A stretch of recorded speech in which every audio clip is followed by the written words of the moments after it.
Number 2, 2 number মাসিহুদ দাজ্জাল, দাজ্জালের আগমন হওয়া। 3 নাম্বার হচ্ছে ওয়াদাব্বা,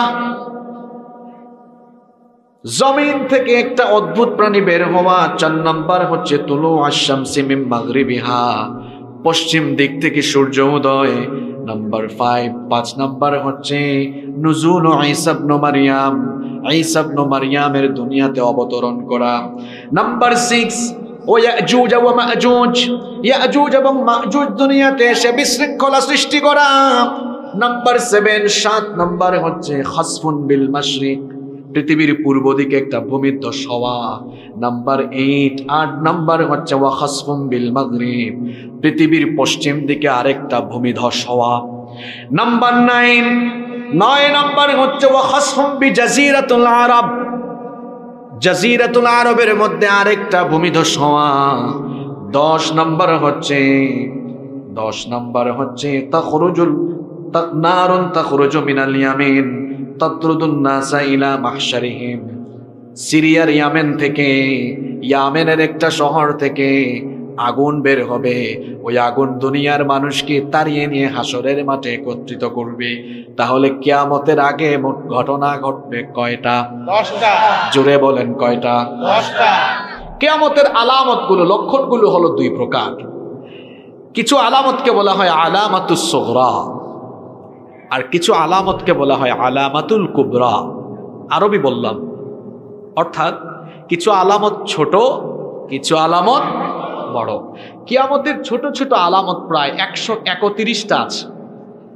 হাদিস গবেষকগণ এই হাদিসগুলো গবেষণা করে দেখেছেন, কিয়ামতের আগে ছোট ছোট যে আলামতগুলো পৃথিবীতে প্রকাশ পাওয়ার কথা, যে ফিতনাগুলো ঘটার কথা, সব ঘটে গিয়েছে। কোনোটা কয়েকবার রিপিট হয়ে গিয়েছে। আর কিয়ামতের যে বড় বড় 10টা আলামত, এই 10টা আলামত কিভাবে প্রকাশ পাবে জানেন? শোনেন, আল্লাহর হাবিব বলেছেন কিয়ামতের এই বড় 10টা আলামত হলো মালার দানার মতো। মালা বুঝেন আপনারা? আপনারা পাবনায় কি এটাকে মালা বলেন? আচ্ছা, মিল আছে তো আপনাদের সাথে আমাদের অনেক কিছু। সুতার মালায় দানা ঢুকানো হয়, দানা বা পুঁতি, পুঁতি পুঁতি না? মাশাআল্লাহ, একটু সহযোগিতা করবেন আমাকে। পুঁতি। তো এই সুতার মালাটা যদি ছিঁড়ে যায়, তাহলে পুঁতিগুলো কি থাকবে না একটা একটা করে সব বের হয়ে যাবে? একটা একটা করে সব বের হয়ে যাবে। নবীজি বলেছেন, সুতার মালা ছিঁড়ে গেলে যেমন পুঁতি একটার পর একটা পড়ে যায়, কিয়ামতের বড় 10টা ঘটনা একটা ঘটলে বাকিগুলো একটার পর একটা প্রকাশিত হয়ে যাবে। আল্লাহু আকবার। এই বড় আলামতগুলোর প্রথমটাই হলো দুনিয়াতে ইমাম মাহদির আগমন হওয়া। আপনারা কি ইমাম মাহদি আলাইহিস সালামের নাম শুনেছেন? আপনারা ভাবতে পারেন, হুজুর আজকে আমাদের মাহফিলে আপনি কোন বিষয়ে ওয়াজ আরম্ভ করলেন? একটু পরে বুঝবেন। পৃথিবীর বর্তমান বাস্তবতাকে সামনে রেখে আমার বাবাজান, যুবক ভাইদের কি করা দরকার এই মুহূর্তে, কেমন প্রস্তুতি নেওয়া দরকার, কিভাবে আমাদের দিনের পথে চলা দরকার, সেগুলো আমরা আজকের আলোচনা থেকে জানবার চেষ্টা করব ইনশাআল্লাহ।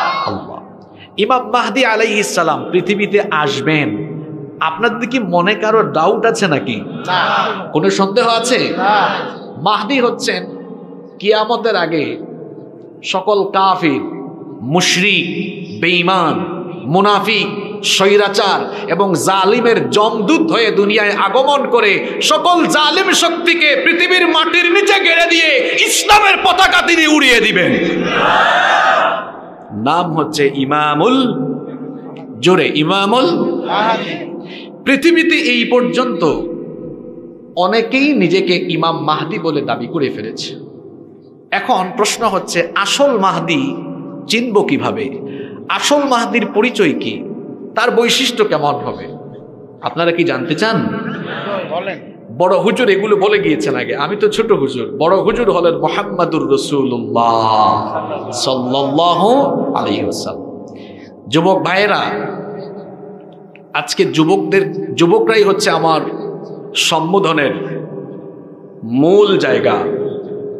তাই বলে বাবারা রাগ করবেন না, আপনাদের উদ্দেশ্য আমার কথা অনেক। যুব সমাজের উদ্দেশ্যে কথা বলার আজকে আরো অনেক বেশি দরকার, কারণ এই যুবকরা হচ্ছে ইসলামের সম্পদ। এই যুবকদের চরিত্র যদি নষ্ট হয়ে যায় তাহলে আমাদের মুসলিম উম্মাহ ক্ষতিগ্রস্ত হয়ে যাবে, আমাদের সমাজ ভেঙে যাবে। নৈতিক অবক্ষয় যখন দেখা দিবে তখন সমাজ রাষ্ট্রের কুপ্রভাব তার উপরে গিয়ে পড়ে যাবে।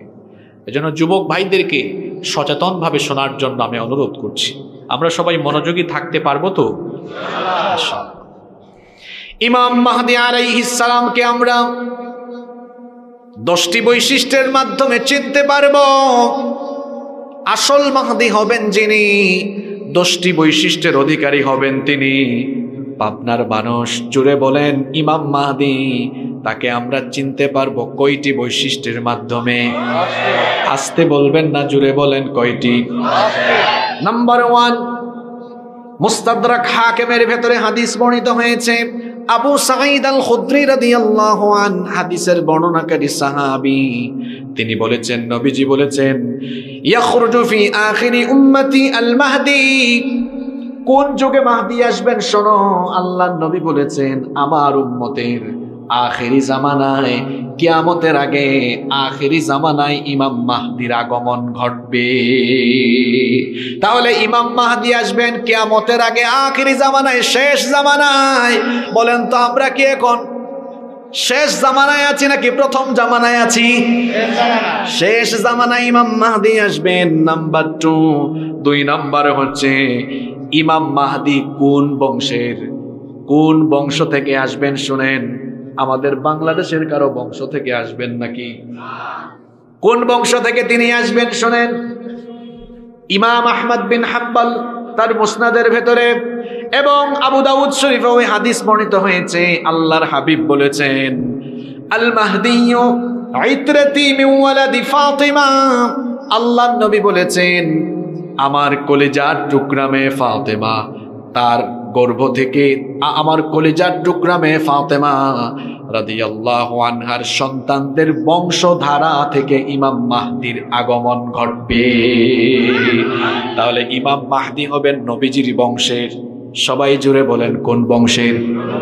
নবীজির কলিজার টুকরা মেয়ে ফাতিমাতুজ জাহরা রাদিয়াল্লাহু আনহার সন্তানদের বংশধারা থেকে তার আগমন ঘটবে।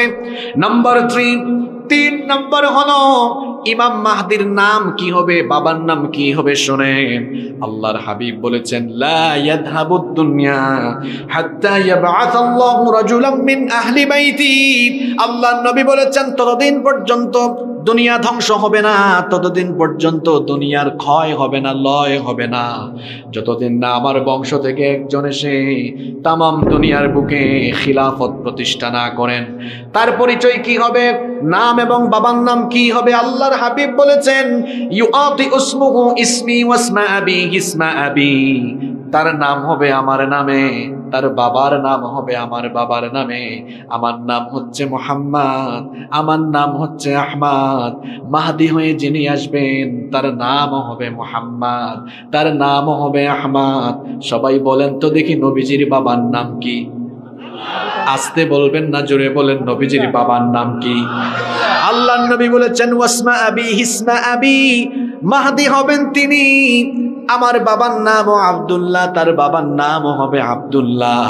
অর্থাৎ কিয়ামতের আগে ইমাম মাহদি হয়ে যিনি আসবেন তার নাম হচ্ছে মুহাম্মদ বিন আব্দুল্লাহ। সুবহানাল্লাহ পড়বেন না? মাহদি হচ্ছে তার নাম, তার লকব, তার উপাধি। মাহদি আরবি শব্দ, যার অর্থ হচ্ছে সুপথ প্রাপ্ত, হেদায়াত প্রাপ্ত। তিনি মানুষকে হেদায়াতের পথে পরিচালিত করবেন। সুবহানাল্লাহ, সুবহানাল্লাহ। কয়টা বললাম? 3টা। কয়টা? আপনার কি মনে রাখতে পারছেন না? পাবনার মানুষ তো রাষ্ট্রপতি হয়ে গিয়েছেন, ডেপুটি স্পিকার হয়ে গিয়েছেন। হ্যাঁ, গোটা বাংলাদেশ আপনাদের নিয়ন্ত্রণে এখন। কিন্তু আপনারা যদি মনে রাখতে না পারেন, এটা তো শরমের ব্যাপার, লজ্জার ব্যাপার। 1 নাম্বার বলেছি তিনি আসবেন আখিরি জামানায়। 2 নাম্বার বলেছি তিনি হবেন নবীর বংশের। 3 নাম্বার তার নাম হবে নবীর নামে, বাবার নাম হবে নবীজির বাবার নামে। 4 নাম্বার হলো ইমাম মাহদির দৈহিক বৈশিষ্ট্য কেমন হবে শুনেন। আল্লাহর নবী বলেছেন আল মাহদিয়্যু মিন্নি আজলাল জাবহা আকনাল আনফ। আল্লাহর নবী বলেছেন ইমাম মাহদি, তারই ললাট, তার কপাল হবে প্রশস্ত, কপাল হবে সুন্দর, কপাল হবে উজ্জ্বল, নাক হবে উঁচু। নাম্বার 5 নাম্বার, ইমাম মাহদি দুনিয়াতে কখন আসবেন? আল্লাহর নবী বলেছেন, হিনা ইউমলাউল আরদু জাওরা ওয়া যুলমা। গোটা দুনিয়াতে যখন জুলুম আর অত্যাচারে ভরে যাবে, গোটা দুনিয়ায় যখন অত্যাচার ও বিচার, নির্যাতন, নিপীড়ন, যখন গোটা দুনিয়াতে নির্যাতন নিপীড়নে গোটা দুনিয়াটা ভরপুর হয়ে যাবে, ন্যায় বিচার থাকবে না, ইনসাফ থাকবে না, সত্য কথা বলার মানুষও থাকবে না, সত্যের পক্ষে দাঁড়িয়ে টিকে থাকা যাবে না। সত্যপন্থী মানুষেরা যখন জেলখানায় থাকবে, হারামখোরেরা যখন জেলখানার বাহিরে থাকবে, চতুর্দিকে যখন মুসলমানদের উপরে নির্যাতন নিপীড়ন নেমে আসবে, ওই জামানায় ইমাম মাহদিকে যিনি পাঠাবেন সবাই বলেন তিনি কি? আজকের দুনিয়ায় তো কোনো অত্যাচার ও বিচার নাই। আজকের দুনিয়ায় তো সত্যপন্থীরা খুব আরামে আছে।